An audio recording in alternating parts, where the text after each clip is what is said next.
मित्रों, क्या आप ज्योतिष सीखना चाहते हैं? यदि हाँ, तो इन नंबर्स पर आप तुरंत कॉल करें और पता करें कि एस्ट्रो पाठशाला में कौन सा कोर्स इस समय चल रहा है और कौन सा आने वाला है। नमस्कार मित्रों, एस्ट्रो पाठशाला यूट्यूब चैनल में आपका स्वागत है। तो ये जो 2.5 साल एक राशि में विराजमान होते हैं, इसे ही ढैया कहते हैं और कोई विशेष इसमें चीज नहीं है। और चौथा, आठवां, ये जो मैंने कल बताए थे, चौथा, छठा और आठवां, ये कोई ढैया नहीं है। अच्छा। सिर्फ ये है कि आपकी राशि जहां पर है, जैसे मान लो मेष राशि के कोई व्यक्ति हैं, तो अगर शनि कर्क राशि में चल रहा है, मैं एंटर कर गया, तो भी उस व्यक्ति को कष्ट होगा। अगर शनि कन्या राशि में है तो भी कष्ट होगा। शनि जो है वृश्चिक राशि में है तो भी कष्ट होगा। तो ये उस बात को दिखाया गया है, गोचर की तिथियों को बताया गया है। 3 ग्रहों का गोचर जो होता है वो बहुत महत्वपूर्ण माना जाता है। वह 3 ग्रह हैं शनि, गुरु और राहु। ये 3 ग्रहों का जो गोचर है, ये आम इंसान पर जो है असर डालने वाला माना गया है। और ये पर्सनल लेवल के ऊपर, यानी आपकी खुद की कुंडली से देखना चाहिए कि किस व्यक्ति का ग्रह गोचर कहाँ पर कैसे चल रहा है ना। तो ये भी बड़ा इम्पोर्टेंट जो है चीज है, मानी जाती है।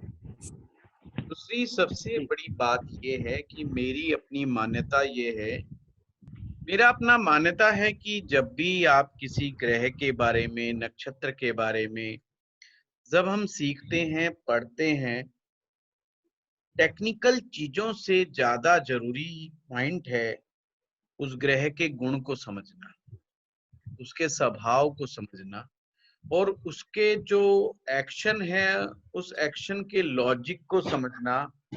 ये बहुत महत्वपूर्ण चीज होती है।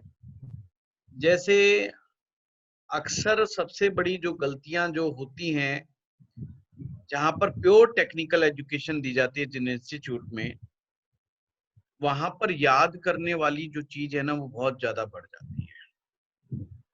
अगर जैसे मैं शनि की 7.5 समझाने के लिए केवल मुझे 15 से 20 मिनट लगेगा, वो समझना बहुत मुश्किल नहीं, बहुत आसान खेल है।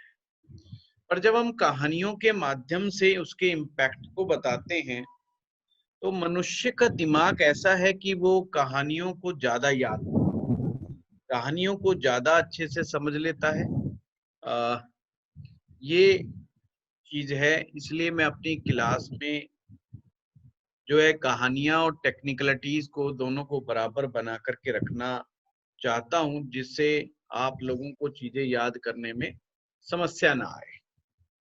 अब मैं आज भी थोड़ा सा यही प्रयास करता हूं कि शनि देव जो है ना, आपके जन्म पत्रिका में इतना बड़ा अहम रोल अदा करते हैं, तो उसकी शक्ति का परिमाण क्या है, उसकी शक्ति को कैसे आप मापेंगे शनि ग्रह को।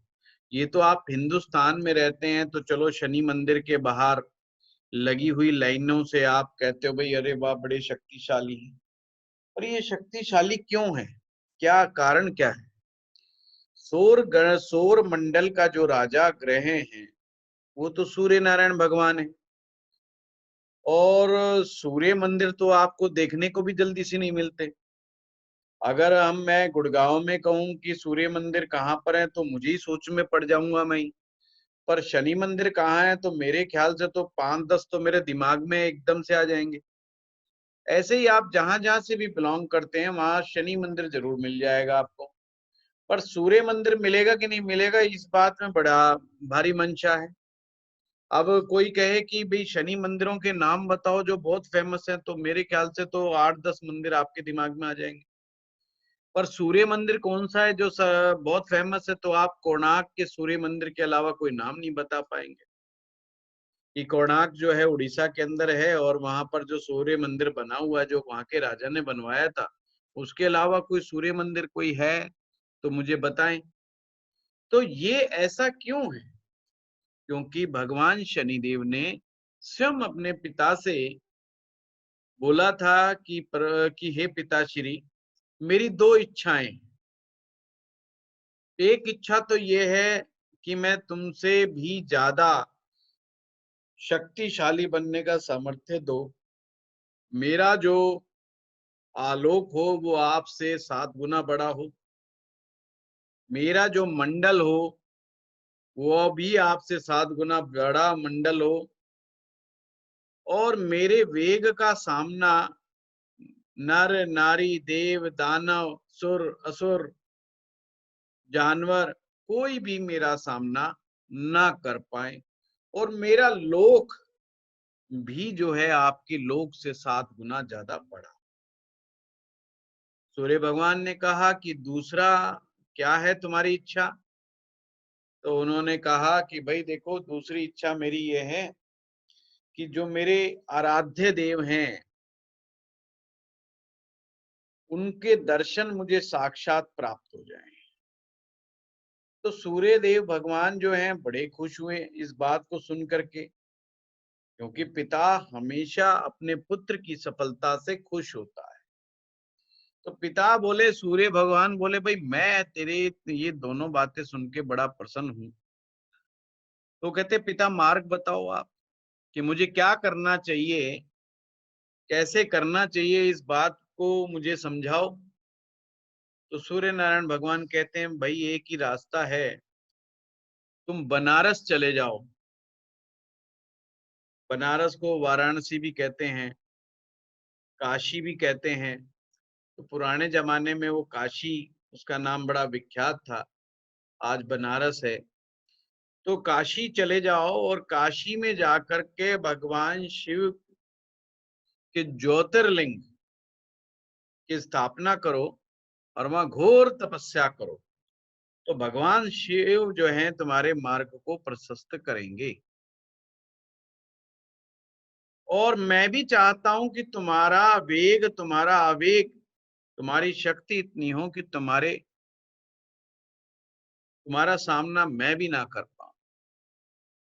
अभी देखो, सूर्य जहां है ये पिता है, अब ये पिता पुत्र का आपसी इमोशनल संवाद है,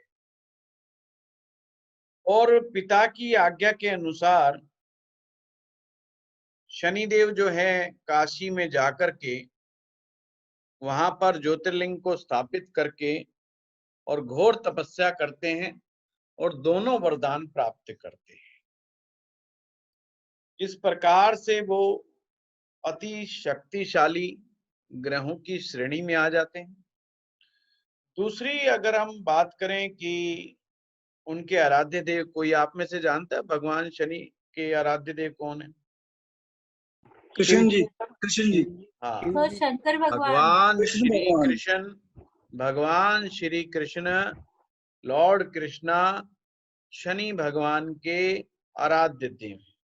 अब ये सूत्र हमें समझ में आना चाहिए कि क्या इसके चीज के पीछे रहस्य है। जब कृष्ण का जन्म हुआ और भगवान शनिदेव ने भी दर्शनों की अभिलाषा की कि भाई सभी, एक प्रसंग आता है जिसमें सभी ऋषि मुनि साधु संत जो है यशोदा को बधाई देने भी जाते हैं और दर्शन भी करते हैं। जो जो लोग दिव्य ज्ञानी लोग थे, तरह तरह के ऋषि मुनि आते हैं दर्शन करने के लिए, जो जान रहे थे कि ये श्री हरि विष्णु जी हैं। इसी प्रकार से जब शनिदेव आए तो यशोदा को दूर से संदेश भिजवाया कि वो दर्शन करना चाहते हैं। तो यशोदा ने मना कर दिया, क्योंकि उनको डर था कि अगर शनिदेव अपनी दृष्टि से देख लें, कहीं मेरे बेटे का हित ना हो जाए, मेरे लाला का हित ना हो जाए। तो उन्होंने कहा कि भाई तुम वहीं रुको और अभी दर्शन मैं ऐसे नहीं करने दूंगी। तो शनिदेव को बड़ी निराशा हुई कि देखो सभी को दर्शन करने दिए गए, मुझे नहीं दिए गए। तो जो नंद गांव है वो बिल्कुल हमारे यहाँ उत्तर प्रदेश में कोसी कला एक गांव है। कोसी कला गांव के से 6 किलोमीटर की दूरी पर कोकिला वन है और कोकिला वन में वहां पर विराजमान हो करके शनि महाराज ने कहा कि मैं यहीं पर इंतजार करूंगा और मैं तप करूंगा जब तक कि भगवान श्री कृष्ण मुझे दर्शन नहीं देते। और नंदगांव पास में ही है, बहुत ज्यादा दूर नहीं है, 5-6 किलोमीटर की दूरी पे ही नंदगांव है कोसी से, सॉरी ये कोकिला वन से। तो शनिदेव ने जहां पर बैठ करके तपस्या की थी वो आज भी सिद्ध पीठ स्थल है कोकिला वन। कोकिला वन के नाम से बड़ा विख्यात है। तो स्टोरी कहती है कि भाई भगवान श्री कृष्ण जी ने वहीं कोकिला वन में जाकर के शनि महाराज को दर्शन दिए। तो शनि महाराज की जो दूसरी इच्छा थी वो भी पूर्ण हुई और वो जो पूर्ण हुई वो कोकिला वन में हुई। इसीलिए वहां पर प्रत्येक शनिवार को बहुत लोग जाते हैं और शनि ग्रह की पीड़ा के दोष के निवारण के लिए तथा उनके भगत जन जो हैं, जो जिनको शनिदेव की मान्यता है, वो लोग बहुत जाते हैं और वहां पर परिक्रमा लगाने का एक विधान है।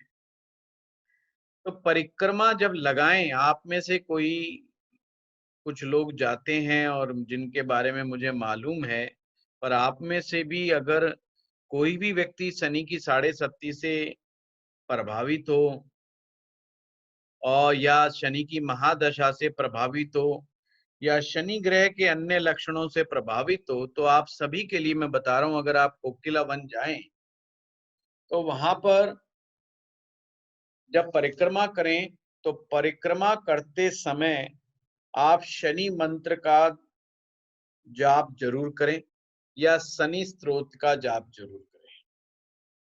शनि स्तोत्र पद्म पुराण से लिया गया है। पद्म पुराण जो है उसमें शनि स्तोत्र का बड़ा ही अच्छा व्याख्या है। मेरे पास भी है पद्म पुराण। आज सुबह मेरी प्रताप जी से वार्तालाप हो थी, जब भी मैंने उन्हें बताया था कि पद्म पुराण के कुछ पन्ने अल्टे पलटे जा रहे हैं, तो वो शनि स्तोत्र का पाठ बहुत ही उत्तम रहता है। या शनि मंत्र अगर जो स्तोत्र का पाठ नहीं कर सकते, सिंपल मंत्र है ओम प्राम प्रीम प्रोम से शनिचराय नमः। इस मंत्र का जाप करते हुए परिक्रमा करनी चाहिए, तो उससे काफी लाभ होता है। और वो पूरे परिक्रमा के मार्ग पे भिखारी बैठे होते हैं जिनका अंग भंग हो गया है, तो उन्हें भी यथाशक्ति दान इत्यादि करते रहना चाहिए। एक चीज और मैं आप सभी को कहना चाहता हूं कि जो शनि ग्रह के जो दान होता है, और राहु और केतु ये 3 ग्रह ऐसे हैं, इनका दान जो है ये ब्राह्मण को नहीं जाता, ये पंडित को नहीं जाता। तो आप शनि का, राहु का, केतु का, 3 ग्रहों का दान भूल करके भी ब्राह्मण को ना दें, अन्यथा फायदे की जगह आपको नुकसान हो सकता है। साथ में ब्राह्मण का को भी नुकसान ही होता है। वैसे तो नियम यह है कि ब्राह्मण को नहीं लेना चाहिए, पर प्रत्येक ब्राह्मण को ये जानकारी नहीं हो पाती कई बार, और वो आप देते और वो ले बैठता है। तो ये आप लोग कतई कार्य ना करें। तो इसका दान किसे दिया जाना चाहिए? इसका दान दिया जाना चाहिए गरीबों को, लेबर क्लास व्यक्तियों को, भिक्षाटन करने वाले लोगों को, अंगहीन लोगों को, अंग भंग लोगों को। जीवन में कुछ लोगों के अंग भंग हो जाते हैं, इसके पीछे शनि दोष ही जिम्मेवार है। जैसे हम देखते हैं ना, कई बार आप बाजू कट गया, टांग कट गई, एक टांग कट गई, या कोई अंग भंग हो गया, कोई उंगली कट गई, ये सब शनि दोष की वजह से ही होता है। अंग भंग होना के पीछे शनि ग्रह कहीं ना कहीं उनके पीछे दिक्कत वाली बात होती है जब भी ऐसी घटना दुर्घटना घटती है। तो ये चीज आपको ध्यान रखनी चाहिए। दूसरे जो प्रसिद्ध तीर्थ स्थान है महाराष्ट्र में है, शनि शगणापुर, वहां पर भी जाएं। स्वयंभू शनिदेव विराजमान हैं वहां पर। और एक ऐसा मंदिर का ये प्रांगण है जहां पर शनिदेव खुले में रहते हैं, खुले आकाश के नीचे रहते हैं। और उनको वरदान भी है, उन्होंने कहा कि भाई मेरे जो है ऊपर छत ना बनाओ, यानी कि मैं किसी छाया के अंडर में नहीं रहना चाहता हूँ। तो किसी पेड़ की छाया भी उनके ऊपर नहीं पड़ती है। और खुले आकाश के तले शनिदेव की प्रतिमा है, एक शिला के रूप में। आप में से बहुत सारे लोग गए होंगे वहां पर। और वो भी एक शनि का सिद्ध पीठ स्थल है। इसी प्रकार से ग्वालियर में एक शनैचर मतलब मंदिर है शनि महाराज के। और कथा कहती है कि इसकी स्थापना स्वयं हनुमान जी ने लंका से एक शिला फेंकी थी पहाड़ के ऊपर, एक छोटी सी पहाड़ी पर, और फिर वो स्थापित हुई और वो शनि देव के रूप में हुई। तो किद्वंतियां हैं। अब इन किद्वंतियों में कितनी ताकत है, किद्वंतियों का मतलब होता है स्टोरीज। किद्वंती का मतलब वास्तविक अर्थ तो है जो तरह तरह के लोगों के द्वारा कही गई। एक व्यक्ति कुछ स्टोरी सुनाता है, दूसरा कुछ सुनाता है, तीसरा कुछ सुनाता है। मतलब जिन स्टोरीज में भाव तो एक रहता है पर स्टोरी का स्टाइल कहने का बदल जाता है, उसे किद्वंतियां कहते हैं। कि उसका भाव तो एक है पर उसको सुनाने वालों ने थोड़ा अपने अपने ढंग से कही है उस कहानी को, किद्वंतियां कही। या हम कहते हैं ना कही सुनी बातें, सुनी सुनाई बातें, कही सुनी बातें, उन्हें किद्वंती कहते हैं। मैं आप लोगों से यही रिक्वेस्ट करूंगा कि अगर कोई बात मेरी ना समझ में आए तो बीच में जरूर पूछा करो। और शनि से रिलेटेड कोई भी क्वेश्चन है वो आप पूछ सकते हैं। कोई उपाय के बारे में, कोई और चीजें, क्योंकि ये ग्रह ना इतना इम्पोर्टेंट है शनि राहु केतु, कि आप जब आगे फलित करेंगे, क्योंकि मैंने अभी फलित के सूत्रों को कराया है। आपके 2-3 पॉइंट और रह रहे हैं, 2-3 चैप्टर और रह रहे हैं बस मेरी तरफ से, फिर ये लगभग कोर्स पूरा होगा। तो मैं चाहता हूं कि इन ग्रहों के ऊपर आप अच्छे से मनन करो। और मेरी एक अपनी फिलॉसफी है कि अगर दिन ना गिनो आप लोग, अगर 60 दिन के अलावा मुझे 65 दिन लगाने पड़ गए, 70 दिन लगाने पड़ गए, तो भी मैं लगा दूंगा। तो बड़े मस्ती के साथ सीखो ज्योतिष को, बड़े आनंद के साथ सीखो ज्योतिष को। और टेक्निकल फटाफट फटाफट फटाफट कराने में क्या होता है, मेरे जैसे आदमी के लिए काम तो आसान हो जाएगा, पर आप लोग सीख करके भी अधूरा सीख जाओगे। आप लोग कहीं से अन्य जगहों से जो कोर्स करके देखेंगे कभी, और या कर रहे होंगे कुछ लोग जो है अन्य जगहों से कोर्स, जब वो मेरे कोर्स से विदा लेंगे और अन्य व्यक्ति के कोर्स से भी जब वो विदा लेंगे, तो निश्चित रूप से वो महसूस करेंगे मेरी बातें ज्यादा याद आई। Just like a storyteller, जैसे दादा दादी की कहानियां याद रह जाती हैं, दिमाग में घुस जाती हैं, तो मेरा ज्योतिष सिखाने का तरीका ये दादा दादी की कहानियों वाला ही कुछ अजीबो गरीब सा है। तो इससे आपको ये ग्रह इतना अच्छा समझ में आ जाएगा। बाकी तो बाद में आप लोगों की स्वयं की डेवलपमेंट है, किस भाव में वो क्या कर रहा है क्या नहीं कर रहा, मूल चीज आपको समझ में आनी चाहिए, है ना। और ज्यादा टेक्निकल पॉइंट जो होते हैं वो अक्सर लोग भूल जाया करते हैं, जो मैंने महसूस किया है ऐसा, कि वो लोग भूल जाते हैं और फिर समस्या खड़ी हो जाती है। कम से कम हमें जब स्टोरी याद होती है तो ये बात तो, कुछ याद आए ना स्टोरी याद आते हमें समझ में आ जाता है कि अरे यार इस ग्रह का तो ये मतलब होता है और यहाँ से ये है। और राहु अगर एक साथ आ गए, सॉरी शनि और सूर्य अगर एक साथ बैठे हैं, तो अब इस स्टोरी को याद करते आपको समझ में आ जाएगा कि भाई सूर्य से भी 7 गुना बड़ा तो मंडल है शनि ग्रह का। तो आपको तुरंत समझ में आ गया कि ताकत किसकी ज्यादा है, यहाँ सूर्य ज्यादा बली है कि शनि ज्यादा बली है। तुरंत याद आ गया कि अरे यार ये तो बली है। अच्छा, अदरवाइज आप कंफ्यूज भी हो सकते हैं, यार ग्रहों का राजा तो सूर्य है, तो सूर्य डेंट मारेगा शनि के ऊपर।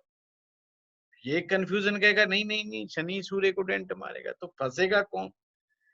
तो हो गई समस्या।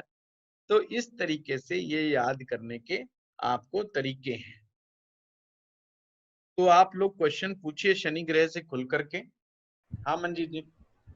गुरुजी, एक ये साढ़े सती वाला जो शुरू होता है, जो आपने बताया था, जैसे मेष राशि का एग्जांपल लेके आपने बोला था, जी। तो और 30 इयर्स का पीरियड आपने बताया था, एक फेज 30 इयर्स का होता है।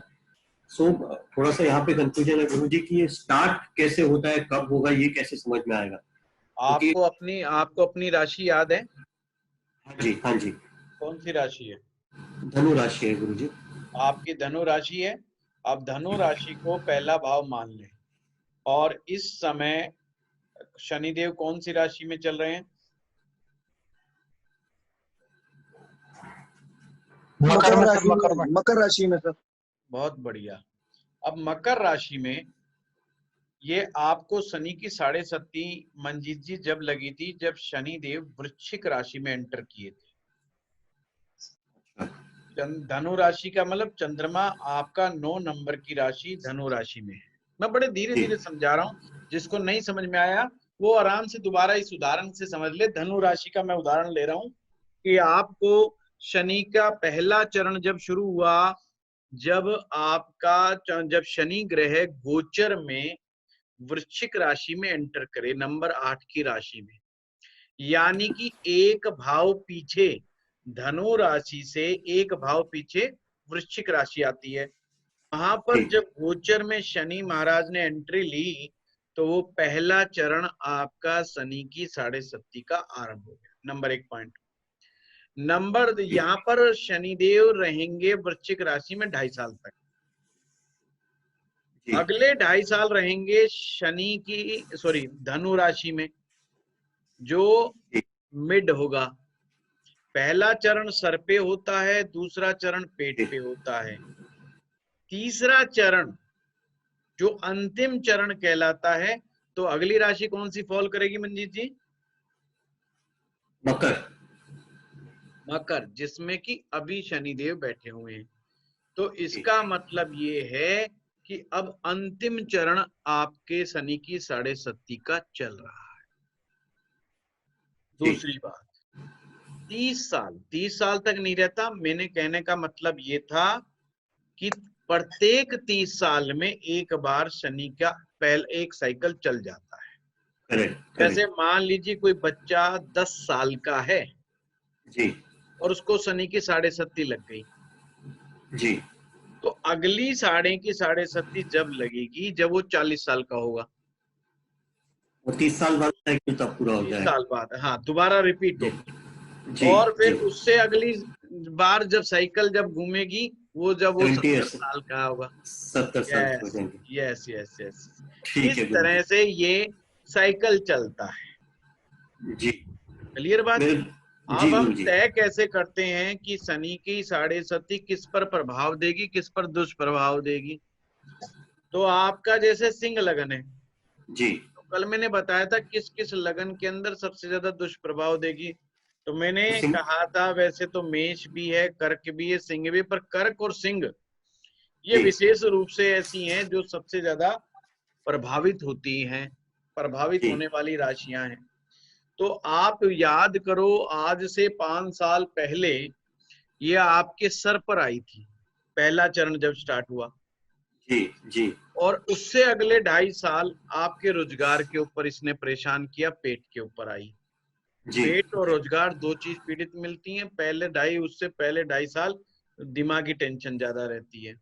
अब ये आपका अंतिम चरण है। अब ये भाग दौड़ की राशि, भाग दौड़ का चरण है जी। ये आपको मेहनत कराएगा और भाग दौड़ कराएगा जी। आपने बताया भी था कुछ चीजें, बताया था ना। ये ऐसे शनि की 7.5 का विश्लेषण किया जाता है जी।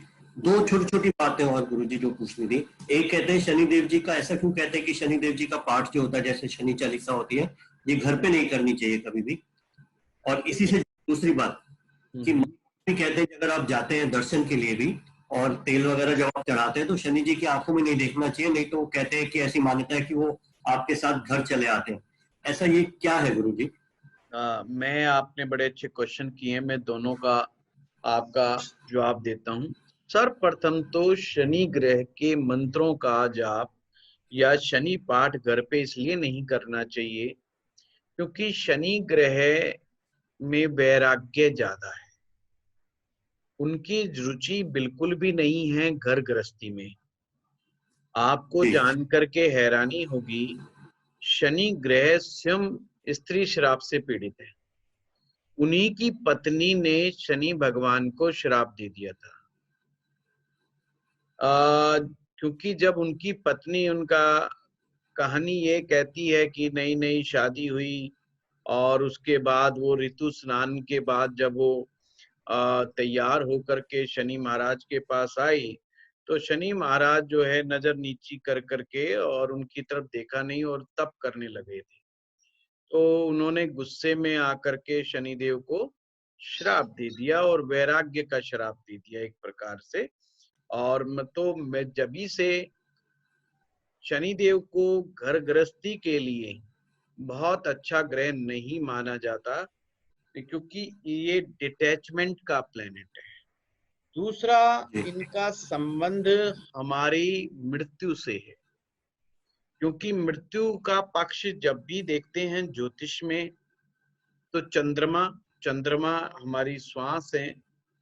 और जो शनि है, शनि जो है डिसाइड करता है कि एक व्यक्ति इस संसार में कब तक रहेगा। क्योंकि ध्यान रखें मित्रों, मंगल नहीं चाहता कि तुम इस संसार में रहो। मंगल तो चाहता नहीं। मंगल क्यों नहीं चाहता कि आप संसार में रहो? मंगल हम लोगों से सभी से बड़े क्रोधित है, बड़े गुस्से में। क्योंकि ये वही उदाहरण है कि जैसे आपके घर में 10 मेहमान एक साथ घुस जाएं, तो आप 1-2 दिन तो हवा भगत करेंगे, तीसरे दिन आप क्या करेंगे? क्योंकि कोई आपका फ्रिज खोलेगा, कोई आपका शीशा तोड़ेगा, कोई आपका रसोई में घुसेगा, कोई आपके बेड में घुसेगा, कोई कुछ करेगा, कोई खिलौना तोड़ेगा, कोई टीवी तोड़ेगा। आप परेशान हो जाओगे और आप क्रोधित हो जाओगे और आप कहोगे बस किसी तरीके से ये जाए। और हम आत्माएं जो आई हैं वो पृथ्वी लोक पे आई हैं, और पृथ्वी जो घर है वो मंगल का घर है। हम एक तरह से मंगल के घर पे एंटर कर गए, धरती पर एंटर कर गए, और हम उनके पेड़ों को नष्ट किए जा रहे हैं। पेड़ बिल्कुल ऐसे ही हैं जैसे धरती के बाल, और हम उनकी नदियों को खत्म करते हैं, पेड़ों को काटते हैं और करते, तो मंगल और ज्यादा क्रोधित हो जाते हैं। तो मंगल तो चाहते ही नहीं कि भाई आप रहो, तो इसलिए इतने क्रोध में रहते हैं। उनको जब भी मौका मिलता है भूकंप के द्वारा, तूफान के द्वारा, मौसम खराब करके या इकट्ठे एक्सीडेंट के द्वारा वो आप लोगों को खत्म करते हैं। पर शनि देव जो हैं, उनके जो भाई हैं वो यमराज है और उनकी बहन जो है यमुना जी। तो अपने भाई को जब तक वो इजाजत नहीं देंगे आपको इस संसार से कोई नहीं ले जा सकता। कहने का मतलब मंगल भी चाह रहे हैं, उसके बावजूद जब तक शनिदेव नहीं चाहेंगे आप इस संसार से विदा नहीं हो सकते। तो लगन, चंद्रमा और शनि, 3 ग्रह ये डिसाइड करते हैं इस फैक्टर को। तो इसलिए मृत्यु के वो भी माने गए हैं। वो तो डायरेक्ट नहीं कहा जाता एक साथ, हम लोग नहीं कहते हैं। हम इन्हें कहते हैं कि भाई वात कारक हैं, व्याधि कारक हैं। अब वात है, व्याधि है, ये सारे काम जो है इंसान को धीरे धीरे खत्म करने के ही है। तो वैराग्य के कारण, मृत्यु के देवता होने के कारण, इन सब चीजों के कारण इनकी घर में पूजा इसलिए भी नहीं की जाती कि कहीं ऐसा ना हो जो जाप पाठ पूजा जो चल रही है उनसे वैराग्य कुछ ज्यादा ही हो जाए। क्योंकि एकदम से ये संसार से डिटैच करवा देते हैं इंसान, बहुत ज्यादा डिटैचमेंट की इनकी स्थिति बन जाती है। तथा दूसरी चीज, जब बार बार हम कहते हैं ये वैराग्य के ग्रह हैं, वैराग्य के ग्रह हैं, तो वैराग्य पैदा होने पर घर गृहस्थी को चलाना मुश्किल हो जाता है। तो ये, और वैराग्य का घर गृहस्थी का मतलब ये नहीं कि केवल स्त्री से संबंध, संतान से, पुत्र से, यार से, मित्र से, दोस्त से। एक ब्रह्मचारी आदमी केवल स्त्री से फ्रेज करता है, जबकि एक वैरागी संसार के प्रत्येक चीज से, वस्तु से, विषय से, इंसान से जो है अपना डिस्टेंस मेंटेन करके बैठ जाता है। इसलिए इनको मंदिर में जाकर के या इनके तीर्थ जगह पे जाकर के या इनके सिद्ध पीठ स्थल पर जाकर के ही वहां पर इनका करने का विधान। अब दूसरा कि जब भी शनि देव के सामने जाएं तो कैसे जाना चाहिए, ये भी बड़ा इंपॉर्टेंट है।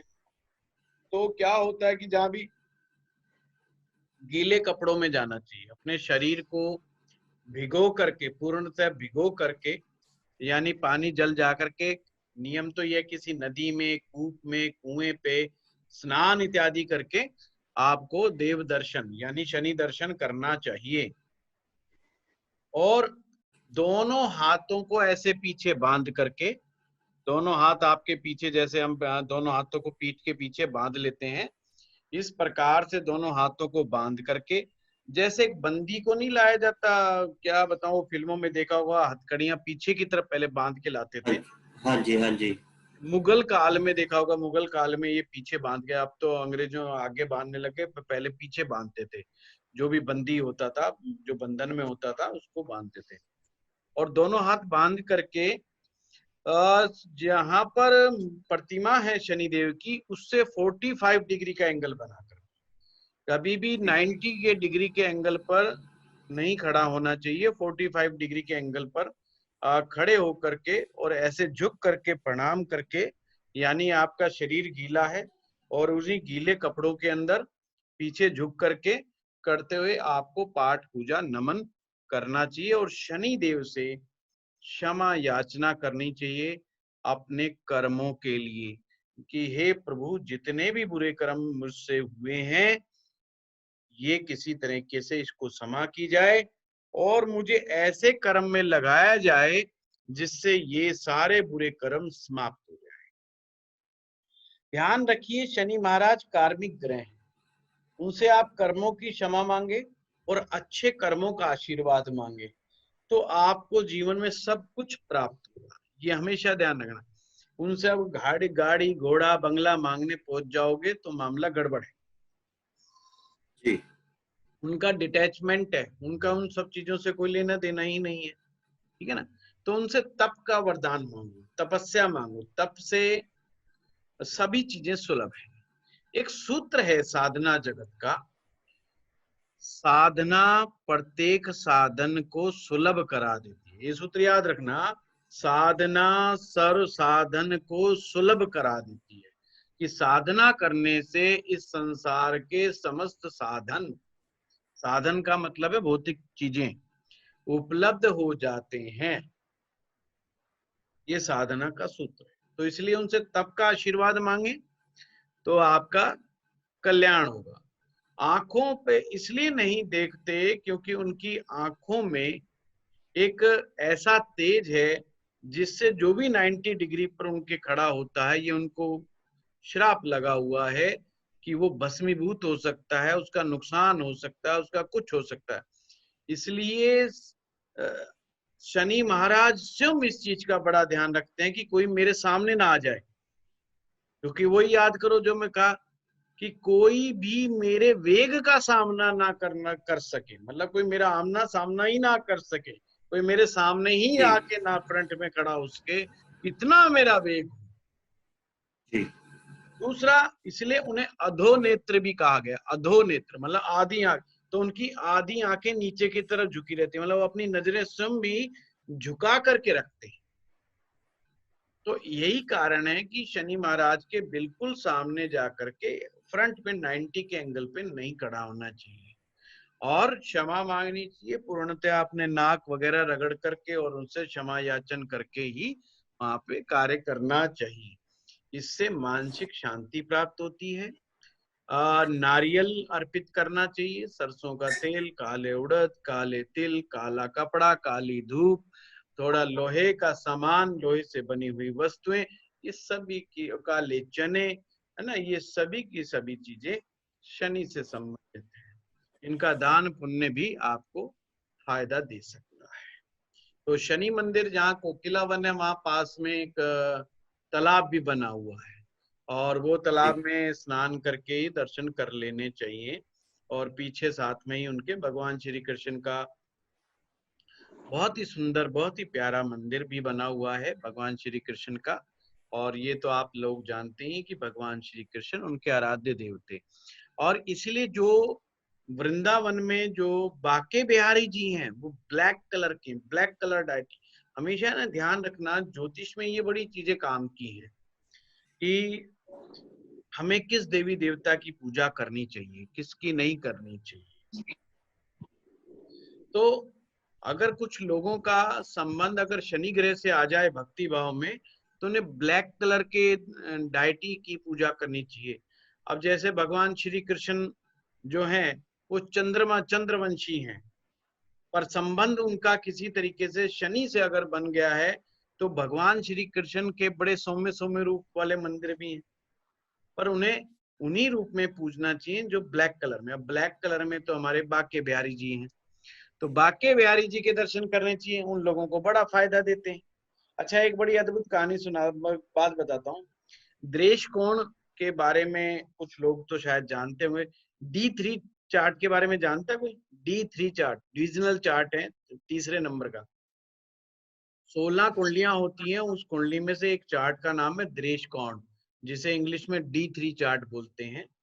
और उसको 3 पार्ट्स में डिवाइड कर दिया जाता है, 0 से 10 डिग्री, 10 से 20 डिग्री, 20 से 30 डिग्री। ये देखते हैं कि ग्रह कौन से दृष्टि कोण में पड़ रहा है। तो अगर किसी के D3 चार्ट में, चलो शुद्ध वैसे समझाता हूँ, इसका मतलब कम लोगों को मालूम है। अगर दृष्टि कोण में D3 चार्ट में किसी भी व्यक्ति की कुंडली में शनि चंद्रमा आमने सामने हो या साथ बैठ जाएं, तो ये परम संत बनने का योग है या तपस्या करने का योग है। ये बड़ा डिक्टम है एस्ट्रोलॉजी, मतलब ये अकाट्य सूत्र है। ये तो वैसे ये स्पिरिचुअल एस्ट्रोलॉजी में बहुत यूज होता है। अब देखो, चंद्रमा से श्री कृष्ण और शनि महाराज मिल गए, हो गया भक्ति, हो गया तप। तो बाके बिहारी जी के दर्शन करें। आपको पता है कि पंचम भाव आपके देवकी का मिरर इमेज होता है। लगन, पंचम और नवम, 3 जो भाव हैं ये अग्नि तत्व के भाव हैं पहले से। और अग्नि का कार्य है आपको प्रकाश देना।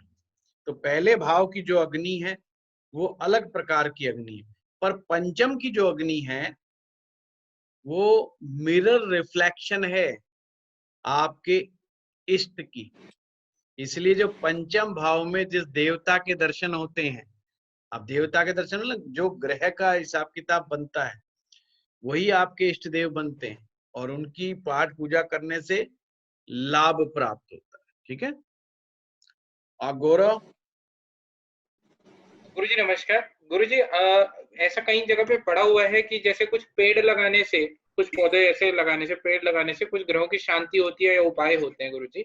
तो क्या शनिदेव जी का भी ऐसा कोई? हाँ, शमी का जो पौधा होता है, शमी का छोटी छोटी पत्तियां होती है शमी के पौधे में। तो जो शमी का पेड़ है ये शनि ग्रह के लिए बहुत अच्छा मतलब शनि ग्रह का प्रतिनिधि के रूप में होता है ये।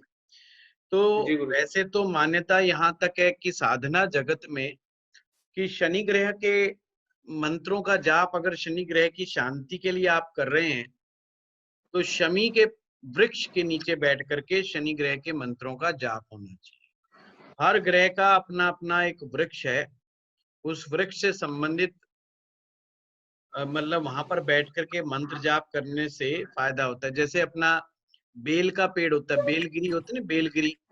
अगर चंद्रमा है तो हाँ, चंद्रमा के मंत्र शांति करनी है तो उनके बेल के नीचे बैठ के करो।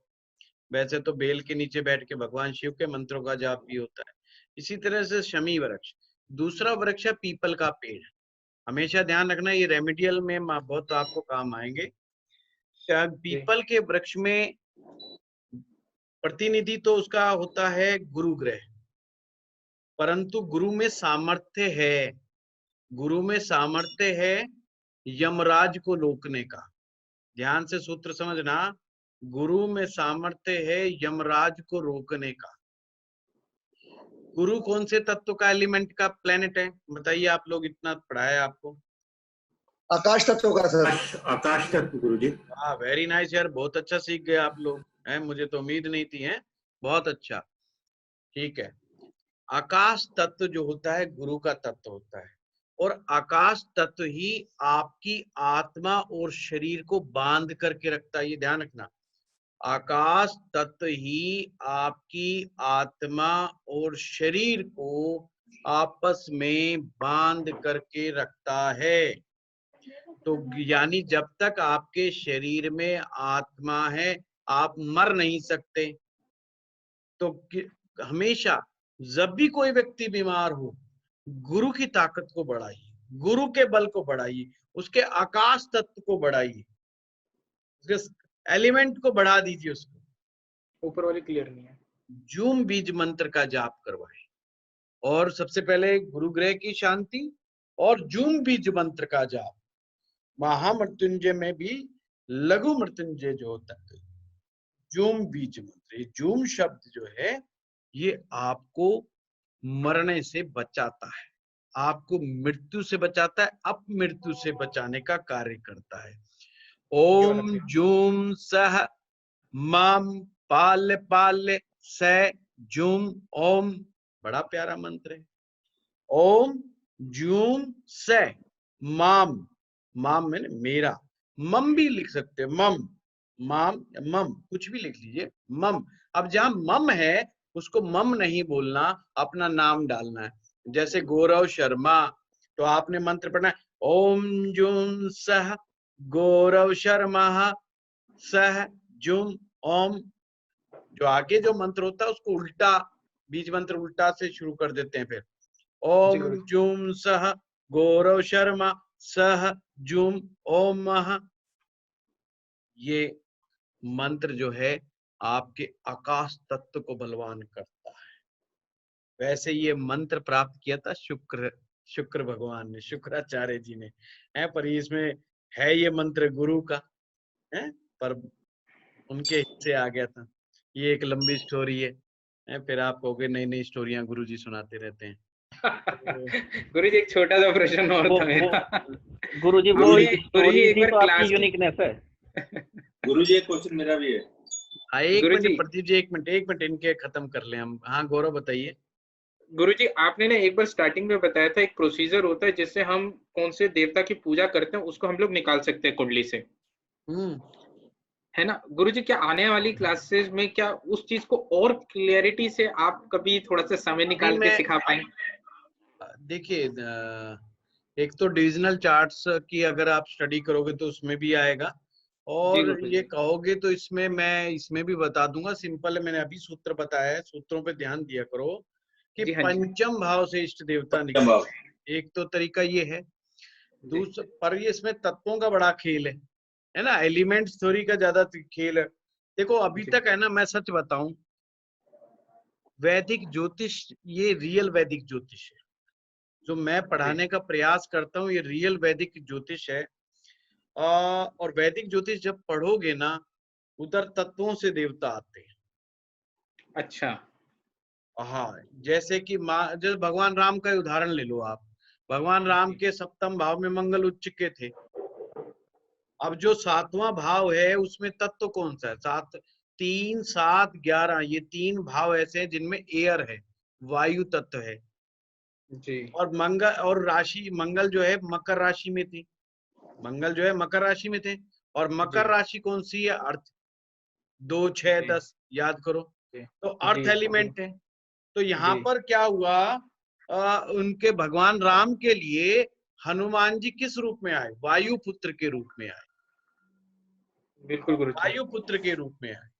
अच्छा, लगन में कोई ग्रह बैठा होगा तो उसका देवता किस फॉर्म में आएगा? लगन में अग्निवास करती है, लगन में अग्निवास करते। जो अगर कोई देवता आएगा उनके लिए निकल करके तो अग्नि रूप में आएगा। और अग्नि रूप का, अग्नि का जो रूप का जो भगवान है वो भगवान शिव है। जल के जो रूप है वो माँ भगवती का है। ऐसे देखा जाता है इसका, फिर ऐसे देवता बनाया जाता है। पूरी थ्योरी है इसकी अपनी, ठीक है। थैंक यू गुरुजी। अच्छा, थोड़ा इसके बारे में बता दो। इसमें से कुछ लोगों को दिक्कत होती है, तो फिर जेमिनी का बड़ा प्यारा सूत्र है, लो आज ही बता देता हूँ यार, है ना। तो जेमिनी का बड़ा प्यारा सूत्र है। क्या सूत्र है? 2 लाइन का ही सूत्र है। कि आपको ये देखना है कि आपके जो 7 ग्रह हैं इनमें से सबसे ज्यादा डिग्री का ग्रह कौन सा है। जो हाईएस्ट डिग्री प्लेनेट होता है उसे आत्म कारक ग्रह कहते हैं, नोट कर लीजिए। जो सबसे ज्यादा हाईएस्ट डिग्री का प्लेनेट होता है उसे आत्म कारक ग्रह कहते हैं, और उससे कम डिग्री के जो ग्रह को अमात्य कारक ग्रह कहते हैं। अब आपने सबसे पहले छाट लेना है आत्म कारक ग्रह। किसी के पास अपनी जन्म पत्रिका पढ़ी है क्या जिसमें डिग्रियां लिखी हो? बेटे की रखी है गुरुजी सामने। किसकी? बेटे की है। किसी की भी हो, हमने क्या। जी गुरुजी। ये देखो कौन सा प्लेनेट जो है कि जिसकी हाईएस्ट डिग्री है। गुरुजी शनि देव की हाईएस्ट डिग्री है। कितना डिग्री के हैं? 24 डिग्री 37 मिनट। 40 नहीं सॉरी 24 डिग्री 37 मिनट। हाँ जी। अब इसको पॉइंट आउट कर लो कि शनि ग्रह को उठा लो। ये शनि ग्रह इस बच्चे का आत्म कारक ग्रह है। और ध्यान रखना जैमिनी सूत्र में ना आत्म कारक ग्रह की बड़ा रोल है, बहुत भारी रोल है। मतलब पूरी कुंडली की ताकत आत्म कारक ग्रह के पास आ जाती है और धन की ताकत अमात्य कारक ग्रह के पास आ जाती है। तो ये आत्म कारक ग्रह को नवमांश कुंडली में जाकर के देखो ये कहाँ बैठा है। जी गुरुजी एक सेकंड में देख रहा हूँ। D9 गुरुजी ये आ गया है 7वें भाव में गुरुजी। नहीं भाव, अच्छा सप्तम भाव में आ गया। जी गुरुजी। अब सप्तम भाव में ये कौन सी राशि में फॉल कर गया? सर गुरुजी मिथुन राशि में। मिथुन राशि में, आप समझ गए, ये सप्तम भाव में आ गया। अब आपने जो इष्ट देवता देखना है वो देखना है यहाँ जहां पर भी आपका आत्म कारक ग्रह नवमांश कुंडली में बैठा हुआ है उससे 12वां भाव, यानी 12वां भाव, छठा भाव। जी गुरुजी। छठा भाव देखा तो वहां पे वृष राशि होगी, वृष राशि। जी गुरुजी। वृष राशि में देखो कोई ग्रह बैठा है? गुरुजी वृष राशि में इसके 4 ग्रह बैठे हुए हैं। बहुत बढ़िया, 4 ग्रह बैठे हुए हैं, समझने वाली बात है। तो 4 ग्रह कौन कौन से हैं? गुरुजी सूर्य, मंगल, केतु और जुपिटर। सूर्य, मंगल, केतु और जुपिटर। हाँ, तो सूर्य और केतु को हटा दो और मंगल और गुरु की डिग्री देखो दरअसल उस तरफ। गुरुजी मंगल की डिग्री है 15 डिग्री और जुपिटर की डिग्री है 25 डिग्री। 25 डिग्री, तो मंगल ग्रह की डिग्री कम हो गई। 15 डिग्री का है वो 25 डिग्री का, तो मंगल ग्रह जीत गया। हाँ जी गुरुजी। मंगल ग्रह जो है, अब मंगल ग्रह से इष्ट देवता आ रहे हैं। अच्छा जी। मंगल ग्रह इष्ट देवता, अब मंगल का जो देवता है वो हनुमान जी। जी गुरुजी। और हनुमान जी जो हैं उनके कई रूप हैं। जी तो हनुमान जी जो वायु पुत्र के रूप में कब आएंगे? जब वो एयर की राशि में होंगे। राइट। अब वो वायु रूप में कौन सा वायु रूप है? जिसमें वो पहाड़ ले जा रहे हैं, उड़ते हुए दिखाई दे रहे हैं, डेट से वायु रूप। ये भी बड़ा समझने वाली बात है कि आपको हनुमान जी की किस चित्र की पूजा करनी चाहिए। जी गुरुजी। अगर उड़ते हुए आकाश के अंदर चल रहे हैं जो वायु मार्ग में, वो एक हाथ में गदा और एक हाथ में पहाड़ है, वो वायु उनके वायु रूप का है। वैसे तो पवन पुत्र हैं वो, उनके पिता का नाम पवन है, तो एयर एलिमेंट वहां से आया उनके, क्योंकि उनके पुत्र हैं वो पवन के, यानी एयर के पुत्र हैं वो। अब जो पृथ्वी तत्व में जब आएंगे तो बैठे हुए हनुमान जी जो आप देखते हैं ना वीर मुद्रा के अंदर जी बैठे हुए हनुमान जी हैं। तो अब ये जो वृष राशि है ये तो पृथ्वी तत्व राशि है। जी हाँ जी। तो इन्हें बच्चे को ये समझाना, इनके सामने लेके आना है जो मूर्ति या तस्वीर या पेंटिंग वो बैठे हुए हनुमान जी की लेके आनी है, जो वीर मुद्रा में वो बैठे हुए गदाधारी।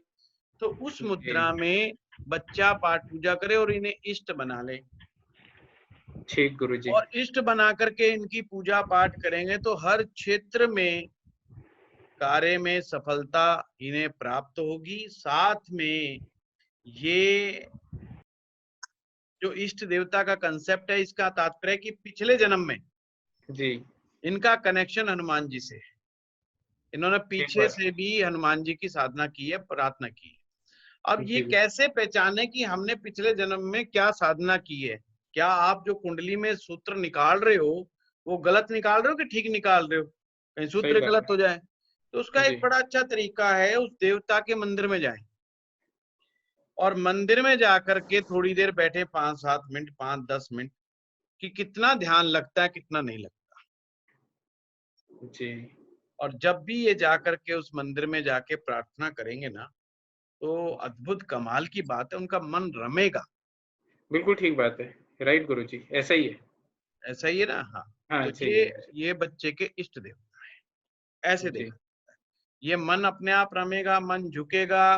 बच्चे को कहोगे हनुमान चालीसा पढ़ लो, पढ़ लेगा, है ना। बाकी देखिए, देवता का रमण करना आपके अंदर, ये आपकी कुंडली से आएगा। आपको किसी देवी देवता से प्यार हो जाता है, ये ऐसे नहीं होता है, ध्यान रखना। देवी देवताओं से प्यार हो जाता है, ये ऐसे ही नहीं हो जाता, ये बड़ा मतलब आपके कुंडली से ही आता है, ऐसे नहीं आ जाता। गुरुजी, थैंक यू सो मच गुरुजी। हाँ, प्रदीप जी मेरे 2 क्वेश्चन है गुरुजी। एक तो शनि मंदिर में स्त्रियों को क्यों नहीं जाना चाहिए और पूजा क्यों नहीं करनी चाहिए? ये प्रदीप जी गलत बात है, कहीं पर ऐसा नहीं लिखा है। हमारे वेद में लिंग भेद नहीं है, हमारे वेद शास्त्रों में कहीं पर भी लिंग भेद नहीं है। ये किया कराया कुछ दुष्ट प्रवृत्ति के लोगों का है। सिर्फ जब वो रजस्वला होती हैं उस समय धर्म में जाने, मतलब मंदिर में जाने की इजाजत नहीं है, और वो भी इसलिए क्योंकि उनकी मनोदशा उस समय बहुत अच्छी नहीं मानी जाती है। तो केवल 4-5 दिन के लिए निषेध है, बाकी मंदिर में जाने का कहीं निषेध नहीं है। कोकिला वन में तो खूब स्त्रियां जाती हैं, दूसरा जाती हैं, है ना, तो ऐसा नहीं है, और जाना चाहिए, कहीं ऐसा लिखा नहीं, मैंने तो पढ़ा नहीं कम से कम। दूसरा प्रश्न मेरा है कि आयु की गणना कैसे करते हैं? आयु गणना के 3 मैंने सूत्र आपको बताए प्रदीप जी, कि लगन की ताकत, चंद्रमा का बल और शनि ग्रह की स्थिति, इन 3 से आयु निर्णय किया जाता है। उसके फिर नियम है, 3 पार्ट्स में बांटा गया है आयु को, अल्पायु, मध्य आयु और पूर्ण आयु। अल्पायु, मध्य आयु और पूर्ण आयु, फिर उसके सूत्र चलते हैं। और ये कुछ दृष्टिकोण जो होता है D3 चार्ट, वो इम्पोर्टेंट है। एक ये भी देखा जाता है 64वां नवमांश। 64वां नवमांश के बारे में किसी को है क्या? ये बीमारी देने वाला माना गया है। 64 नवमांशा ये बीमारी देता है। बीमारियां हम D30 चार्ट से भी निकालते हैं, जैसे त्रिशांसा चार्ट कहते हैं, है ना। उसके सूत्र अलग हैं, उसके लिए एक अलग ही टॉपिक कराना पड़ेगा, या नहीं ये सभी कहेंगे कहाँ पहुंच गए, मेरी तो फाइल खुल के खड़ी हो जाएगी तो बाकियों के लिए थोड़ा सा चिंता भी हो जाएगी। सर आपने कहा था ना सर, फोर्थ हाउस में अगर शनि हो तो प्रॉपर्टी वो सब देता है सर, पर जबकि ये डिटैचमेंट का प्लैनेट है तो देता क्यों है सर ये? देखो अभिलाष, हर जगह के अलग अलग सूत्र हैं। डिटैचमेंट जब देगा, जब ये कहीं ना कहीं आपसे ऐसी जगह, आपके चंद्रमा से ये संबंध बनाएगा, जब डिटैचमेंट देगा, या ये दृष्टिकोण में चंद्रमा के साथ संबंध बनाएगा तो डिटैचमेंट देगा। वैसे डिटैचमेंट इस तरह से नहीं देता, पड़ा पड़ा यूं तो किसी ना किसी भाव में जाएगा ही, है ना, वैसे नहीं होता। हाँ, ये जरूर है, चौथे भाव में शनि अगर हो तो उसे बना बनाया मकान जरूर लेना चाहिए, पहला मकान बना बनाया लेना चाहिए, यानी फ्लैट या अपार्टमेंट में जाना चाहिए। शनि ग्रह जो है जब चौथे से संबंध रखते हैं तो बने बनाए फ्लैट का या बने बनाए मकान का योग काफी अच्छा बनता है। बनाने में उसको बड़ी परेशानियां आती हैं। गुरुजी, सुरेश मित्तल। हाँ मित्तल साहब। सर अभी आपने जैसे बताया था अपने इष्ट देव के बारे में, आपने शुरुआत में बताया कि जिसकी सबसे ज्यादा डिग्री हो, और जब उसका नवमाशा में देखें कि वो कहाँ बैठे हैं, जी जी, और उसके बाद उनका 12वां घर, जी, और उसमें जब हमने देखा कि सूर्य और केतु भी बैठे थे, तो हमने उनको भी हटा दिया, क्योंकि हमने शुरू में डिस्कस किया था कि कुश्ती में ये 4 ग्रह नहीं लड़ते, सूर्य, चंद्रमा, राहु और केतु। ठीक है। तो जब हम पहले तो सबसे ज्यादा डिग्री देखते हैं उस टाइम तो सूर्य को कंसीडर करेंगे ना? नहीं, डिग्री में तो सूर्य को कंसीडर किया ही जाता है, पर युद्ध के समय हमने साइड में किया है ना। जब आत्म कारक ग्रह निकालना तो जैसे मेरा खुद का आत्म कारक ग्रह सूर्य है, क्योंकि मेरा आत्मा कारक ग्रह सूर्य है, तो हाँ, तो वो कंसीडर होगा। ठीक है, अगला सवाल कारक में राहु को लेते हैं सर क्या? है जी, आत्म कारक राहु हो जाता है। हाँ, वो प्रताप जी हो जाता है। 30 में से घटा के चलते हैं सर उसको। अच्छा सर, मेरा अगला सवाल ये था कि बाय चांस 12वें घर में कोई ग्रह नहीं है, तो उस केस उसका में लॉर्ड, उसका मित्तल साहब, उसका लॉर्ड, बस। हाँ, हमेशा ये सूत्र हर जगह काम करेगा ज्योतिष में। किसी भाव में अगर कोई ग्रह नहीं बैठा है तो उसके लॉर्ड को उठाओ बस। ठीक है sir, thank you. Sindhu Gargi ji. Sir, ये शनि की छिद्र दशा में क्या करना चाहिए? ये उपाय करने चाहिए गार्गी जी, जो मैंने बताया ना। छिद्र दशा होती है वो अच्छी नहीं मानी जाती है, और शनि की छिद्र दशा में भी सेम उपाय ही होते हैं जो ग्रह शांति के उपाय। छिद्र दशा पार्टनरशिप के लिए अच्छी नहीं मानी जाती, छिद्र दशा जॉब के लिए अच्छी नहीं मानी जाती, छिद्र दशा रिलेशनशिप के लिए नहीं अच्छी मानी जाती, और मियाँ बीवी के झगड़ा हो रहा हो तो भी ये बड़ा दिक्कत दे जाती है। छिद्र दशा के अंदर बड़ा मामला गड़बड़ा जाता है। तो ये चलेगी कितनी, 16 साल तक? छिद्र दशा तो 2 महीने की सारी होती है गार्गी जी, डराओगे। अच्छा, जो अंतिम प्रत्यंतर जो होता है सिंधु जी, जो अंतिम प्रत्यंतर होता है वो छिद्र दशा में होता है। हाँ, ठीक। चलो, आप पुरानी बातें मत पूछो, नहीं घबरा जाएंगे कि छिद्र दशा कहाँ से आ गई। अब तक तो महादशा अंतर दशा सुनते थे, अब ये छिद्र दशा कहाँ से आ गई है? अरे नारायण दशा भी आएगी, ब्रह्म दशा भी आएगी, बड़ी दशाएं, उत्पन्ना दशा भी आएगी, अष्टोत्तरी दशा भी है, विषोत्तरी दशा भी है। दशाएं बहुत टाइप की होती है, योगिनी दशा भी है, चर दशा भी है, स्थिर दशा भी है, द्विस्वभाव दशा भी। दशाएं बहुत दशा के सिस्टम है हमारे पास। ठीक है ना, बूढ़ा कर दूंगा, खुद भी बूढ़ा हो जाऊंगा, आपको भी बूढ़ा कर दूंगा पढ़ाते पढ़ाते। गुरुजी, वो टीवी में जो सीरियल्स आते हैं ना गुरुजी, उसमें हर एपिसोड एंड करते वक्त एक सस्पेंस बना के छोड़ते हैं ताकि अगला एपिसोड के लिए आप वेट करो। आप बिल्कुल वही काम करते हो। गुरुजी, ये हाउस वाइज कैसे, अभी जैसे आपने 4th का बताया, 5th का बताया, 2nd का बताया, हाँ, और ऐसे 6, 7, 8 उन हाउसेस के क्या रिजल्ट होंगे? मतलब जैसे आपने 4th को डिफाइन करा, 2nd हाउस को भी डिफाइन करा। सेम नीलू जी, कुछ भी नहीं है। आज आने दो, तरह तरह के प्रश्न आने दो। आज मैं खुश बैठा हूँ तो हर प्रश्न को झेल जाऊंगा, कभी कभी नाराज बैठा होता हूँ, फिर मेरा मन ही नहीं करता किसी का जवाब देने को। 8th हाउस में कैसा होगा? मतलब 8th हाउस में प्रॉपर उसी में बैठा अपने। ठीक है, समझिए, मैंने आपको बेसिक याद रखी है हमेशा, कुछ ही जगह अपवाद होता है ना। जैसे कि केंद्र और त्रिकोण, केंद्र में अगर शनि बैठा है तो बली है, बस पहला भाव इसका अपवाद हो गया। पहले भाव में बैठेगा तो मरणासन हो जाएगा। वहां पर सूर्य की स्थिति को देखिए, वहां लगन का लॉर्ड अगर शनि ही है तो कोई बात नहीं, लगन पे ही बैठा है ना। हाँ, तो फिर सूर्य को देखो। अच्छा। सूर्य चेक, रूल इज रूल। बाकी कहीं चौथे में बैठ जाए, 7वें में बैठ जाए, 10वें में बैठ जाए तो बली हो जाएगा, बलवान हो जाएगा। पंचम नवम में बैठेगा तो त्रिकोण में आ गया, तो त्रिकोण का हिसाब लगाइए, है ना। पर 8वें में शनि तो बड़े खुश हो जाते हैं, लंबी आयु देते हैं। तो ऐसे बस सूत्र याद करना हर ग्रह के लिए 1-2 भाई। पहले में और कुछ नहीं देंगे, पहले में जो है हो जाएंगे। अब यूं तो जी कहानियां गाए जाओ बैठे बैठे, है ना, उसका कोई फायदा नहीं जी। सर सर जी, हेलो। हाँ नीतू जी बताइए। हाँ, मेरा क्वेश्चन है कि अगर चंद्रमा शनि की राशि में बैठता है तो क्या इम्पैक्ट हम समझे हैं? तो चंद्रमा क्या वो सारे शनि के गुण ले लेगा? बिल्कुल नहीं, ऐसा नहीं होता है ना, ऐसा नहीं होता। राशि के गुण ऐसे नहीं आते। राशि उसकी वीकनेस को, स्ट्रेंथ को ऐसे बताती है, गुण नहीं आएंगे। अच्छा, शनि का कोई गुण नहीं लेगा ना वो फिर? नहीं, ऐसा कुछ नहीं होता, ये सूत्र नहीं है।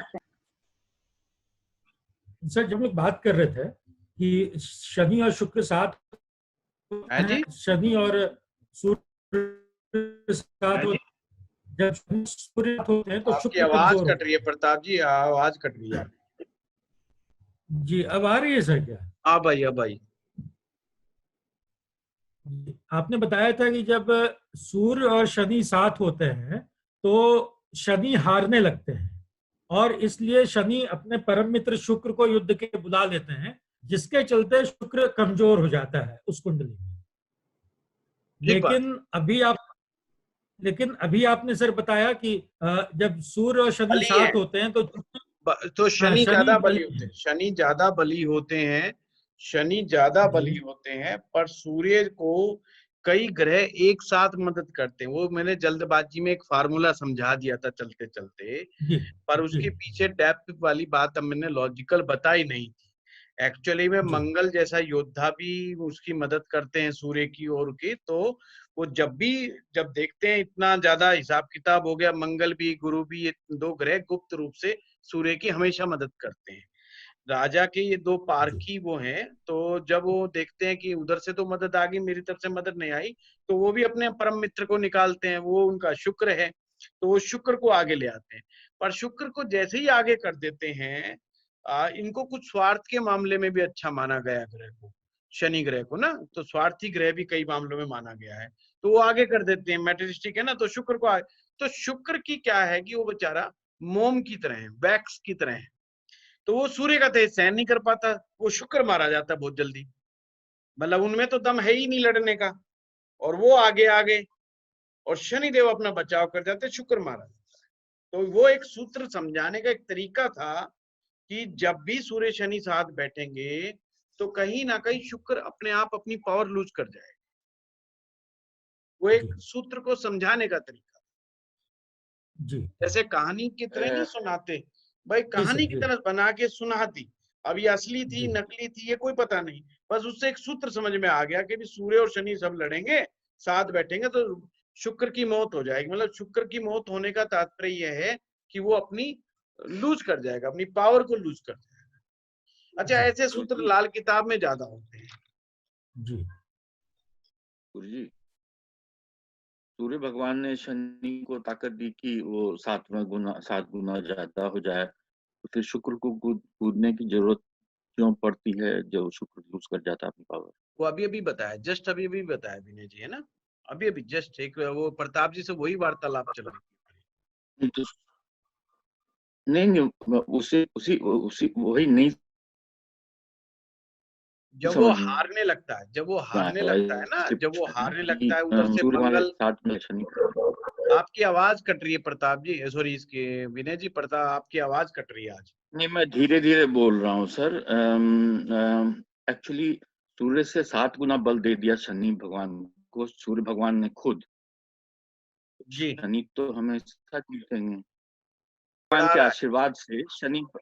सर आप मुझे व्हाट्सएप करिएगा विनय जी, आप मुझे व्हाट्सएप करिएगा, है ना, आपका आज इंटरनेट गड़बड़ा रहा है, कट रहा है इसमें। सर विनय जी ये कह रहे हैं कि सर सचिन बोल रहा हूँ, सूर्य के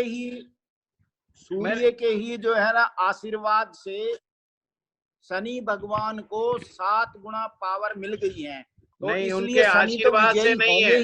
अरे नहीं, फिर जगदीश जी सुना नहीं आपने ध्यान से, मैंने कहा, उन्होंने कहा अपने पिता से इच्छा व्यक्त की कि मेरी 2 इच्छाएं हैं, तो पिता ने उनको मार्ग सुझाया कि आप जाके शिव की भक्ति करो, ये सूर्य के आशीर्वाद से नहीं है। वो पिता थे तो उन्होंने कहा कि मेरी ये 2 इच्छाएं हैं, तो आप मुझे मार्ग बताओ, तो सूर्य ने उन्हें मार्ग बताया, और क्योंकि वो पिता थे तो एक नेचुरल चीज है, जब पिता से पुत्र ज्यादा बलवान होता है तो पिता को खुशी होती है, मतलब गम नहीं होता इस बात का, तो वो कारण है ना, वो स्टोरी दूसरी थी। हाँ सचिन बोलिए। सर ये पूछना था कि जैसे हमने एक सूत्र पढ़ा है कि शनि जहाँ बैठते हैं वहां की वृद्धि करते हैं, हाँ, तो अब अगर 6th में बैठेंगे तो क्या शत्रु की वृद्धि करेंगे?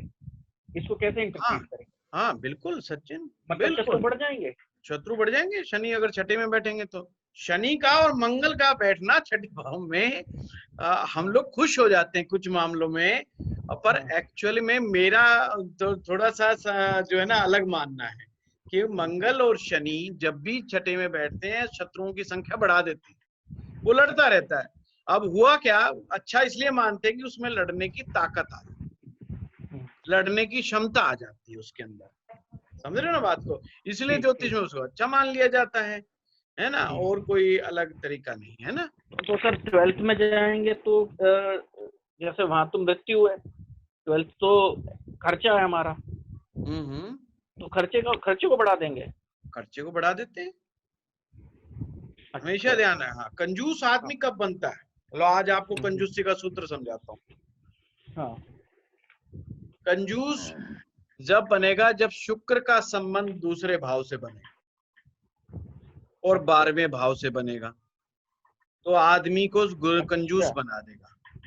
ठीक है, जैसे अष्टम भाव में शुक्र बैठ गया तो दूसरे भाव को देखता है, या दूसरे भाव का मालिक शुक्र को देख ले या शुक्र के साथ बैठ जाए, या 12वें भाव का मालिक शुक्र के साथ बैठ जाए या शुक्र के साथ देख ले, तो आदमी को कंजूस बना देता है। शनि जब 12वें में बैठेंगे तो ऐसे कार्यों पर खर्चा कराते हैं जो आदमी नहीं चाहता। अब मान लो दवाइयों पे खर्चा हो रहा है, आदमी थोड़ी चाहता भी दवाइयों पे खर्चा हो। तो शनि देव वैसे तो 12वें भाव में हर खर्चा वो आता है जिसको आदमी नहीं चाहता, वो वाले खर्चे आते हैं, पर शनि देव के आने से वो खर्चे और बलपूर्वक बढ़ते हैं। मान लो चोर ले गया, दवाइयों पे खर्च हो गया, ऑपरेशन बोल दिया डॉक्टर ने।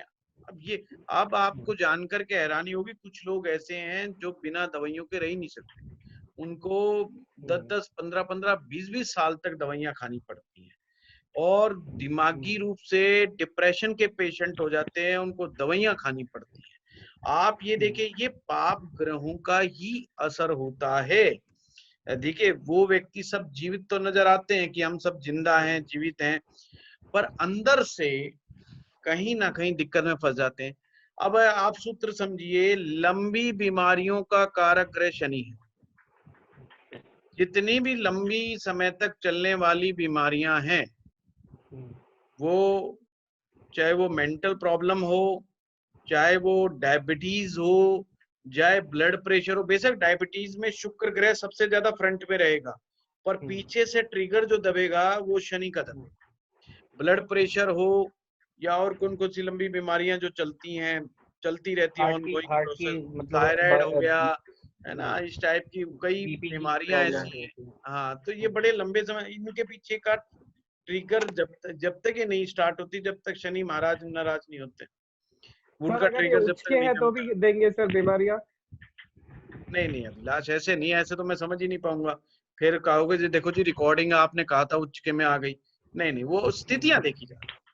जब मैं जनरलाइज बात करता हूँ तो उसको जनरल वे में समझो, तो वो ज्यादा अच्छा है। कि मैं अक्सर कहता हूँ, जब आप पुस्तक पढ़ते हो तो ये समझो कि ये ऑथर किस मंतव्य से ये बात कह रहा है, किस दृष्टिकोण से ये बात को रख रहा है, वो उसका मंतव्य समझना बहुत जरूरी है ना।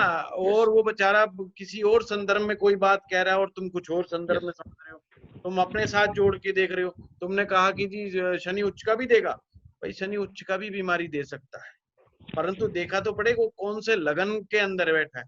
और वो सिंह लगन में है तो शनि उच्च का होके भी बीमारी दे देगा, पर अगर वो मकर लगन में है तो बिल्कुल बीमारी नहीं देगा। वो उसका काम ही है शरीर की रक्षा करना, और वो बीमारी थोड़ी देगा। गुरु जी, शनि खराब होने से लंबी बीमारी देता है, तो क्या वात प्रधान ही बीमारियां ज्यादा लंबी होती हैं? शनि वात प्रधान है। वात प्रधान वायु जब भी कुपित होती है विनय जी, तो बीमारी को कॉम्प्लिकेटेड करने का काम करती है। हाँ, वायु तो जरूरी है शरीर में। अगर हमारे मोशन को चलना है, ब्लड को चलना है, तो बिना वात के चल ही नहीं सकता। हमारी जो मूवमेंट है, सारी मूवमेंट जो होती है वो वायु के कारण होती है। बॉडी की सारी मूवमेंट वात के कारण होती है। पर वात कुपित का मतलब होता है जब बॉडी में वात रुकने लग जाती है जगह जगह, तो मूवमेंट कम हो जाती है। इसलिए भाई हम क्यों कहते हैं कि बुढ़ापा के पीछे शनि है, क्योंकि मूवमेंट धीरे हो जाती है, स्लो हो जाती है। बॉडी में वो जान तो रहती है परंतु वो मूवमेंट धीरे धीरे हो जाती है, वो वायु का प्रभाव है। पर जब हम कहते हैं वात का कुपित हो जाना, इसका मतलब बीमारी जो दूसरी चल रही थी उसके अंदर वायु मिक्स होकर के उसको कॉम्प्लिकेटेड बना देती है। अब जितने भी वहम के रोग होते हैं, दिमागी बीमारियां होती हैं, मस्तिष्क बीमारियां होती हैं, सब इसमें वायु का बहुत बड़ा योगदान है। इसमें वात विकार का बहुत बड़ा योगदान है। भ्रम की स्थिति, वहम की स्थिति हो जाना, ये सब में बीमारियों में वायु गड़बड़ जब तक नहीं होगी ना, जब तक मामला सेट, जब तक ये ऐसी बीमारियां नहीं आती। इसमें जब तो कहते हैं जो राहु है वो पागलपन की बीमारी दे देता है, भूत प्रेत दिखाई देने की बीमारियां दे देता है, आदमी अजीब और गरीबे हरकत करता है। तो शनि भी जो है डिप्रेसिव मेंटेलिटी दे देता है। तो वो आपने बताया था सर जब शनि चंद्र के साथ आ जाता है तब। नहीं वो आपने सुना नहीं। आज आपका थोड़ा अभी इंटरनेट थोड़ा ठीक हो गया आपका, पहले आपका गड़बड़ चल रहा था। शनि चंद्र साथ में दृष्टिकोण D3 चार्ट, दृष्टिकोण में शनि चंद्र तपस्वी। यस। मैंने चेक किया सर, मेरी कुंडली में शनि चंद्र आपस में एक दूसरे को देख रहे हैं। हाँ अच्छा, ये D1 में देख रहे हैं ना? दृष्टिकोण में। वाह वेरी नाइस। D3 में ना शनि और चंद्र 180 डिग्री पे आपस में देख रहे हैं। वाह जी वाह, दृष्टिकोण में सर। बहुत बढ़िया, वेरी नाइस। तो एक तपस्वी तो हमें मिल गए आज। अब तप में लग जाओ विनय जी, अब तप में लग जाओ, अब तप करो, है ना? ये परम संत होने का वो है। सर तो मार्ग तो आप ही दिखाएंगे सर। बिल्कुल बिल्कुल। D3 चार्ट कैसे देखेंगे समझ में? आप अपने सॉफ्टवेयर में देखेंगे नीलू जी। अब तो नहीं समझा पाऊंगा मैं, है ना, क्योंकि जो आपकी डिग्रियां होती है उसको तीसरा हिस्सा करना होता है उसमें। हाँ फातिमा। सर आपने कहा कि राहु भी जो है वो आत्म कारक उसको माना जाता है सर, तो फिर केतु को भी माना जाता है सर? नहीं, सिर्फ राहु तक, क्योंकि राहु केतु एक ही डिग्री के होते हैं और उसमें राहु ज्यादा मेन रोल अदा करता है। राहु को सांप समझो, राहु जो है सांप का मुंह है, मतलब head of the snakes is the Rahu, और Ketu is the tail of the snake. तो सर अगर किसी का आत्म कारक राहु होता है तो सर अगर किसी का आत्म कारक राहु होता है तो वो फिर उस बंदे की पर्सनैलिटी कैसी हो सकती है? राहु प्रधान, और उससे भी बड़ी बात है, पर्सनैलिटी से ज्यादा बड़ी बात है फातिमा की वो कैसा प्लेस्ड है, वो कुंडली में कैसे प्लेस्ड है।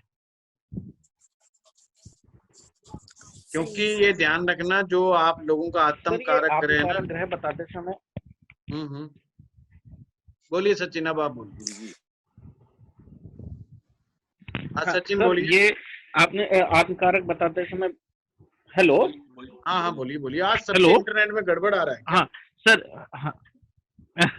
नहीं अच्छा सर, आत्मकारक ग्रह के लिए 7 ग्रह की हाईएस्ट डिग्री देखनी थी। तो 7 ग्रह की डिग्री, और राहु भी इसमें इन्वॉल्व होता है। 8 की देखनी है, केतु को छोड़ देते 8 की देखनी। हाँ वो मेरे से गलती से 7 निकल गए, 8वां भी है, राहु को भी देखिए। ठीक है क्योंकि राहु भी ठीक है। अगर कि कोई बंदा राहु आत्म कारक है और पॉलिटिक्स में जाए ना, बहुत अच्छा होता है। अच्छा सर, जैसे मिथुन लगन में शनि 8वें के भी लॉर्ड हो गए और 9वें के भी लॉर्ड हो गए, सबसे शुभ घर के भी और सबसे अशुभ घर के भी। हाँ ये द्विस्वभाव लग्नों में यही ये द्विस्वभाव लग्नों में चलता है। द्विस्वभाव लग्नों में चलता है। द्विस्वभाव में हर चीज डबल है, एक अच्छी है एक बुरी है, एक अच्छी एक बुरी है, ऐसा ही है। तो द्विस्वभाव के लगन ऐसा है प्रताप जी, द्विस्वभाव लगन में ऐसा ही होता है। और क्योंकि उस व्यक्ति में भी एक गुण बड़ा अच्छा होता है और एक गुण बहुत बुरा होता है, ये द्विस्वभाव का है ही चक्कर। सर एक लास्ट में एक चीज पूछना चाहूंगा, किसी का इष्ट देव राहु और केतु भी हो सकता है क्या? इष्ट देव नहीं होता जी, नहीं हो सकता। नहीं, राहु से देवी बनेगी दुर्गा। ओके। और केतु से गणपति जी।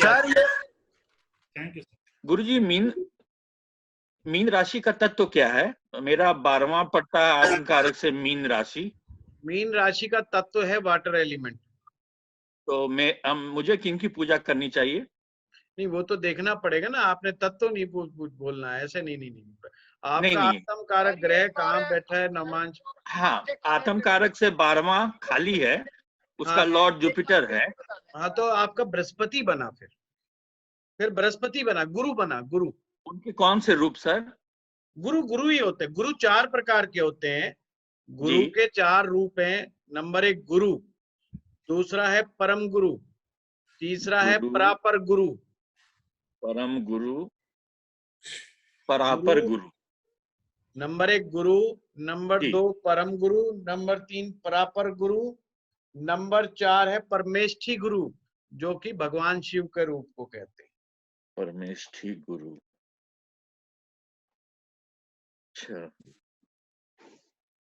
तो परमेष्ठी गुरु हो गए भगवान शिव, और परापर गुरु।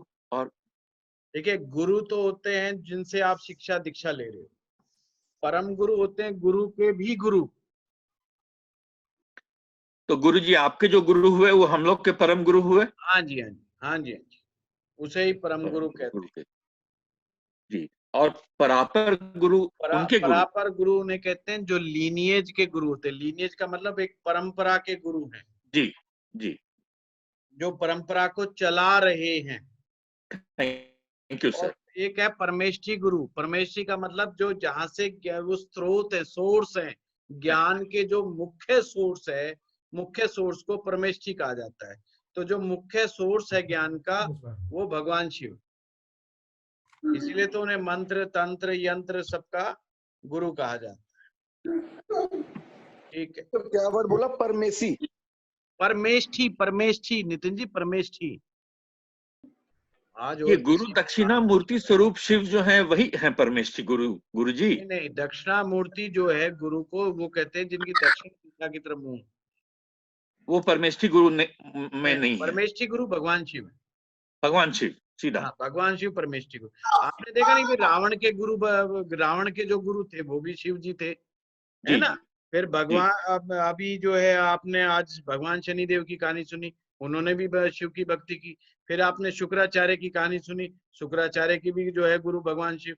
तो गुरु जो इन बड़े बड़े लोगों ने परमेष्ठी गुरु को माना, यानी कि भगवान शिव को माना। मैं ये कहना चाह रहा हूँ कि नवमांस कुंडली में मेरा जो 12th आप बता रहे थे, 12th हाउस में जो आ रहा है, अरे 12th हाउस नहीं मेरे भाई, गलत मत पकड़ो। आत्म कारक ग्रह जहाँ पर बैठा हुआ है नवमांस में, उससे 12th। हाँ, उससे 12th सर मेरा 2 नंबर में चंद्र बैठे हुए आ रहे हैं। हाँ, यानी कि वृषभ राशि में। हाँ हाँ, तो मुझे किस देव की पूजा मतलब करनी चाहिए? श्री कृष्ण भगवान की, जैसे चंद्रवंशी है। बिल्कुल बिल्कुल, भगवान श्री कृष्ण चंद्र को, चंद्र देवता। देखिए, चंद्रमा से 2 आते हैं, चंद्रमा से देवी भी आती है, क्योंकि moon is a divine mother, moon is also divine mother. तो दुर्गा माँ की भी पूजा कर सकते हैं, यानी कि माँ भगवती की पूजा भी कर सकते हैं। अगर आपको भक्ति रस चाहिए तो भगवान श्री कृष्ण की भक्ति करें। बहुत बहुत धन्यवाद।